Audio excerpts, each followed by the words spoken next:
نبی پاک صلی اللہ علیہ وسلم کی حدیث ہے مسلم میں تبرانی میں، حضور نے فرمایا آؤ میں تمہیں پچھلے زمانے کے ایک ایماندار نوخیز ولی اللہ کی بات سناؤں۔ پچھلے زمانے حضور نے فرمایا پچھلے زمانے میں ایک بادشاہ جادو کے زور پہ حکومت کرتا تھا۔ جب وہ ایک جادوگر اس نے رکھا ہوا تھا تو جادوگر اس کو جادو بتاتا، وہ جادو کے زور پر حکومت کرتا۔ جادوگر بوڑھا ہو گیا تو کہنے لگا بادشاہ کو نوجوان میرے پاس بھیج دے، اب میں بوڑھا ہو گیا ہوں، میرا پتہ کوئی نہیں کب مر جاؤں۔ ایک نوجوان کی ڈیوٹی لگائی، بڑا زیرک سمجھدار، اپنے رعایا میں سے چن کے جو ذہین فطرت مزاج بچہ تھا وہ اس نے لگایا۔ اللہ کے محبوب علیہ الصلوۃ والسلام فرماتے ہیں بچہ جادو سیکھنے لگا، وقت گزرنے لگا۔ بچہ جب جادو سیکھنے جاتا تو رستے میں ایک راہب بھی تھا جو انجیل جانتا تھا، وہ اللہ اللہ سکھاتا، لوگوں کو حضرت عیسیٰ علیہ السلام کی تعلیمات سے آگاہ کرتا۔ اس نے دیکھا کہ یہاں بھی لوگ اکٹھے ہیں تو وہ بچہ اس راہب کے پاس بھی اٹھنے بیٹھنے لگا۔ اب جب اس کے ساتھ اس کی گفتگو بڑھنے لگی تو اس کو باتوں میں لذت آنے لگی۔ اس نے راہب نے پوچھا کہ تو کون ہے اور کس طرح سے آیا ہے، کیا تیرا معاملہ ہے؟ اس نے کہا جی میں جادو سیکھنے جاتا ہوں، آپ کی باتیں مجھے بڑی اچھی لگتی ہیں۔ اس نے کہا دین سیکھ، جادو سیکھنے والے کافر ہو جاتے ہیں، قرآن و حدیث سیکھنے والوں کو اللہ کامل ایمان عطا فرماتا ہے۔ فرمایا یہ سیکھ۔ بچہ بیٹھنے لگا، اس کے پاس آنے لگا، باتیں دل میں گھر کرنے لگی۔ ایک وقت آیا کہ مسلمان ہو گیا، اور مسلمان کیسے ہوا؟ بچہ کہتا ہے میں تجربہ کر کے ہوا۔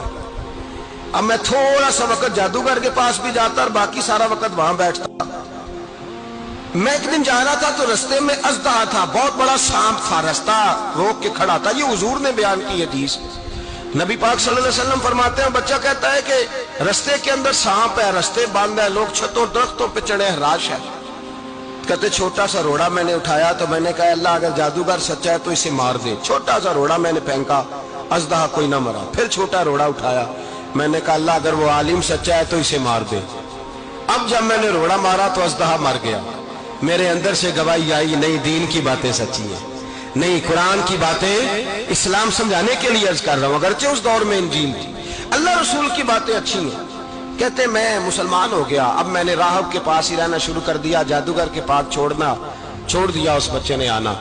بادشاہ پوچھتا کہاں زیادہ وقت گزارتے ہو تو وہ بات گول کر دیتا، وقت تیزی سے بڑھنے لگا۔ اللہ نے اس نوجوان میں طاقت پیدا کر دی، اب وہ اس کے اندر نا اللہ نے توانائی روحانیت پیدا کر دی، ابھی جوان ہے، 14-15 سال عمر ہے۔ اللہ نے اب جو بیمار بھی آتا وہ دعا کرتا تو اللہ صحت عطا کر دیتا، جو بھی آتا۔ بادشاہ کا ایک درباری تھا، بادشاہ کو پنکھا جلتا تھا، وہ اندھا ہو گیا، کوئی ایسی تکلیف آئی کہ نابینا ہو گیا، بڑے علاج کرائے شفا نہیں ہوئی۔ کسی نے اس بچے کا پتہ بتایا کانوں میں، اس کے پاس گیا تو بچہ کہنے لگا شفا تو ہو جائے گی پر کلمہ پڑھنا پڑے گا، مسلمان ہونا پڑے گا، جس پیغمبر کا میں غلام ہوں تجھے بھی بننا پڑے گا، دین پہ عمل کرنا پڑے گا، اللہ شفا دیتا ہے۔ اس نے کہا تو مجھے کلمہ پڑھا، مجھے شفا دے، میں تیار ہوں۔ اس نے کہا شفا تو اللہ دیتا ہے۔ اس نے اللہ تبارک و تعالیٰ کا ذکر کر کے دعا مانگی، یہ مسلم شریف میں حدیث ہے، طبرانی میں موجود ہے۔ اللہ نے اسے شفا دی، اس نے کلمہ پڑھنا شروع کر دیا۔ یہاں ایک نقطہ لکھا ہے ہمارے علماء نے، کہتے ہیں جب اللہ ولایت عطا کرتا ہے نا تو یہ سفید بالوں والے کا حصہ نہیں ہوتی۔ اگر جوانی میں کوئی آدمی توبہ کر کے تصوف کے رستے پہ چلتا ہے تو سب سے زیادہ ولایت اللہ اسے عطا فرماتا ہے، سب سے زیادہ ولایت اس کے پاس ہوتی ہے۔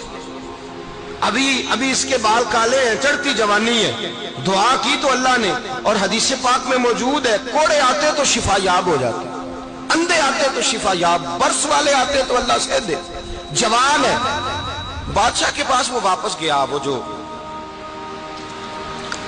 آدمی جس کی آنکھیں ٹھیک ہوئی تھی۔ بادشاہ نے پوچھا کہ کیسے شفا ملی؟ تو کہنے لگا میرے رب نے شفا دی ہے۔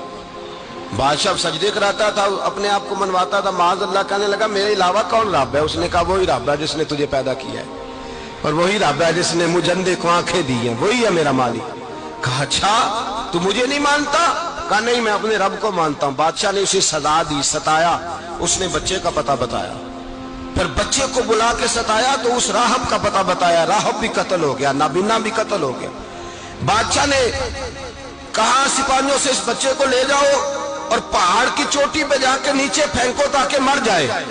بچہ پہاڑ کی چوٹی پہ گیا تو ہاتھ اٹھا کے کہنے لگا یا اللہ میرے لیے نہیں اپنے لیے، میرے لیے نہیں اپنے لیے انہیں اپنی قدرت کے جلوے دکھا. میرے لیے نہیں، اللہ کے بندے اپنی جان بچانے کی دعائیں نہیں مانگتے، اپنے لیے انہیں اپنی قدرت کے جلوے دکھا. یہ دعا مانگی، جتنے لوگ ساتھ آئے تھے وہ سارے زمین پہ گرے اور سب مر گئے، پہاڑ سے گر کے مر گئے. بچہ واپس سیدھا بادشاہ کے پاس کہنے لگا لو بھائی میرے رب نے مجھے بچا لیا ہے.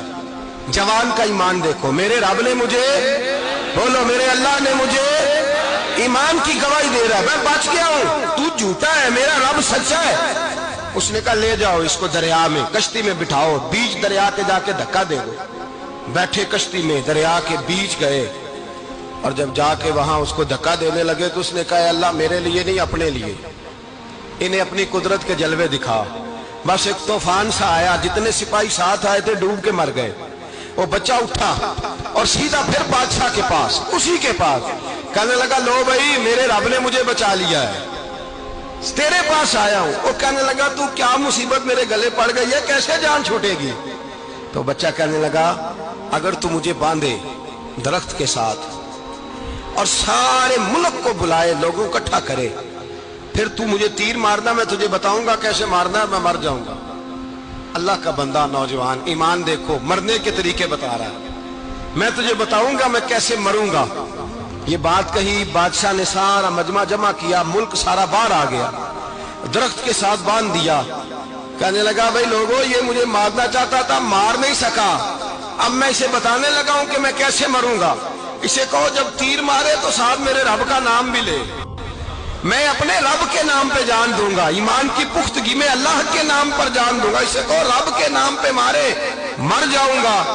بادشاہ نے اللہ کہہ کے تیر مارا، پیشانی میں لگا، بچے کی روح پرواز کر گئی. جتنا مجمع کھڑا تھا سارا کلمہ پڑھ کے مسلمان ہو گیا، سارے مسلمان ہو گئے سارے.